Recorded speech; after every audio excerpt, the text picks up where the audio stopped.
সন্দীপ ঘোষের রেজিস্ট্রেশন বাতিল হোক, ওর রেশন কার্ড বাতিল হোক, সে তো আমরা সবাই চাই। Fair and bright night and day cream, ত্বক থাকবে ব্রাইট সারাদিন, পলিউশন ফ্রি, ঠিক যেন রাতের ফোঁটা সাদা ফুল। সারাদিন হ্যাপি ব্রাইট স্কিন। আমার বক্তব্য হচ্ছে এই সন্দীপ বলুন, বিরূপাক্ষ বলুন, অভিক দে বলুন, এদের সুদীপ্ত রায়, এদের নাটের গুরু, দেখতে ভালো ভদ্রলোকের মতন চেহারা নিয়ে সামনে অ্যাপিয়ারেন্সটা আছে, কিন্তু এ হচ্ছে নাটের গুরু। আর এসপি দাস, শ্যামাপ্রসাদ দাস না শ্যামাপদ দাস, এই দুজনের যে মেন নেক্সাস, আমার বক্তব্য হচ্ছে এই মেন লোকগুলোকে এখনো গ্রেপ্তার করা হচ্ছে না কেন? এই সাসপেন্ড কেন করা হচ্ছে? স্বাস্থ্য দপ্তরে যা যা দুর্নীতি করেছে, স্বাস্থ্য দপ্তরের কাছে তার অভিযোগ আছে, প্রমাণ আছে। এই কেসে এদেরকে এখন অব্দি গ্রেপ্তার করছে না কেন? বিরূপাক্ষ আর অভিক হচ্ছে দুটো মস্তান ডাক্তারির সার্টিফিকেট নেওয়া। এদের যদি গ্রেপ্তার না হয় এদের নিরাপত্তা বিঘ্নিত হবে। মানুষ এদের রাস্তায় দেখলে, এরা যদি ছদ্মবেশে না থাকে, মানুষ এদের দেখতে পেলে এদের তো মানুষ পিটিয়ে মারবে। মানুষের হাত থেকে, মানুষের ক্ষোভ থেকে বাঁচানোর জন্য কমসে কম এইসব লোককে জেলে রাখা হোক। এই সমস্ত লোক সমাজের পাপ। আর সুদীপ্ত রায় অনেক পুরনো ডাক্তার হলে কি হবে, তিনি এত নিকৃষ্ট মানসিকতার কাজ করেছেন, এদেরকে প্রমোট করে, এদেরকে সাপোর্ট করে, তার পেছনে কি কি অর্থনৈতিক লেনদেন আছে, সুদীপ্ত রায়ের বিরুদ্ধে সেই তদন্ত হওয়া উচিত। ধন্যবাদ সজল দা আমাদের সঙ্গে কথা বলবার জন্য। যে খবরের দিকে আমরা এই মুহূর্তে নজর রেখেছি, বিরূপাক্ষ বিশ্বাস এবং অভিক দে রাজ্য মেডিকেল কাউন্সিলের গুরুত্বপূর্ণ পদে ছিলেন। এই অভিক দে মেডিকেল কাউন্সিলের পিনাল ও এথিক্স কমিটির সদস্য ছিলেন বিরূপাক্ষ বিশ্বাস। এদের দুজনকেই সাসপেন্ড করলো রাজ্য মেডিকেল কাউন্সিল। চিকিৎসকের দেহ উদ্ধারের দিন আরজিকর মেডিকেলে ছিলেন অভিক দে।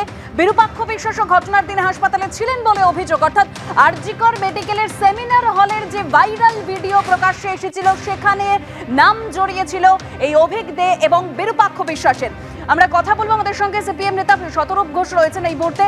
শতরূপ, একটা বিষয়, এই অভিক দে এবং বিরূপাক্ষ বিশ্বাস এদেরকে সাসপেন্ড করলো এবার রাজ্য মেডিকেল কাউন্সিল। এরই পাশাপাশি সন্দীপ ঘোষকে শোকজ করলো এবং ব্যাখ্যা তলব করা হয়েছে। যদি সন্তোষজনক না হয় ব্যাখ্যা, তাহলে রেজিস্ট্রেশন বাতিল হবে।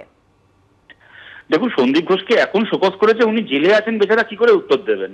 একদিন যখন জেলের বাইরে ছিল তখন শোকজ করেনি, এখন জেলে চলে গেছে, এখন শোকজের উত্তর কি করে দেবে? তার থেকে বরং সন্দীপ ঘোষের সবচেয়ে বড় উকিল মমতা বন্দ্যোপাধ্যায় নবান্ন 14 তলায় আছেন, উনি ঘটনাচক্রে এখনো জেলের বাইরে। সন্দীপ ঘোষের ওনার কাছ থেকে উত্তর চেয়ে নিন।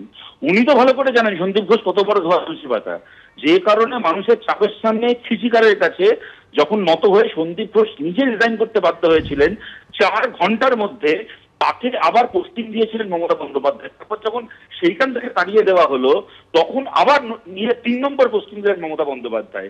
যিনি এত বড় ঘটনা ঘটে যাওয়ার পরেও সন্দীপ ঘোষকে 10 দিনে 3টে পোস্টিং দিয়েছেন, সেই মমতা বন্দ্যোপাধ্যায়ের কাছ থেকে জবাব নিয়ে নিই সন্দীপ ঘোষের হয়ে।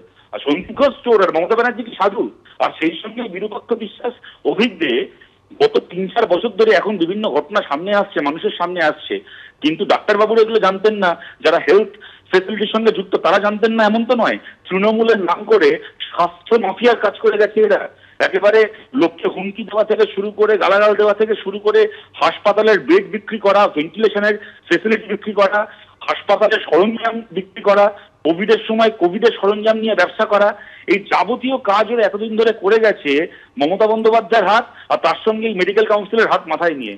তো একদিন ধরে ওরা জানতো না এই যে মেডিকেল কাউন্সিল আপনারা বলছেন, এই মেডিকেল কাউন্সিল পশ্চিমবাংলায় কিরকম ভাবে গায়ের জোরে তৈরি হয়েছে, এই শান্তনু সেনা, নির্মল মাঝিরা কিরকম ভাবে মাতব্বরি করে এই মেডিকেল কাউন্সিলকে কবজা করে রেখেছে গত 12-13 বছর ধরে, আমরা জানি না? এরা আবার অন্য লোককে শোকজ করছে, অন্য লোককে তদন্ত করছে। সুতরাং গোটা বাংলার মানুষ জানে স্বাস্থ্য যেরকম ভাবে খাদ্য দপ্তরে মাফিয়া চক্র চালিয়েছে জ্যোতিপ্রিয় মল্লিক, যেরকম ভাবে শিক্ষা দপ্তরে মাফিয়া চক্র চালিয়েছে পার্থ চ্যাটার্জি, সেরকম ভাবে স্বাস্থ্য দপ্তরে মাফিয়া চক্র চলেছে সরাসরি স্বাস্থ্যমন্ত্রী মমতা বন্দ্যোপাধ্যায়ের বদান্যতায়।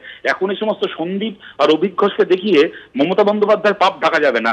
যদি ক্ষমতা থাকে একসঙ্গে মমতা বন্দ্যোপাধ্যায়কেও তদন্তের আওতায় এনে স্বাস্থ্য দপ্তরের দুর্নীতিকে মানুষের সামনে আনতে হবে, এই দাবি তুলুক, তবে বুঝবো ওদের সৎ সাহস আছে। কিন্তু ওরা তুলতে পারবে না, কেন ওদেরও অর্ধেক লোক এর সঙ্গে জড়িত।